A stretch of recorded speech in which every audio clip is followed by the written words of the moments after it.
FPD, or I should say what brought me back to FPD. This is my third year in a row attending.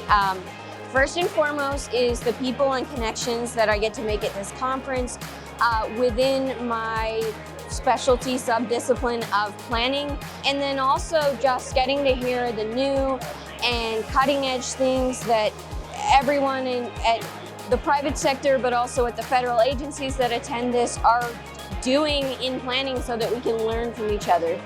As a planner, being part of the American Planning Association, I think the Federal Planning Division just provides us with training, resources, education that we just can't get outside of traditional APA avenues.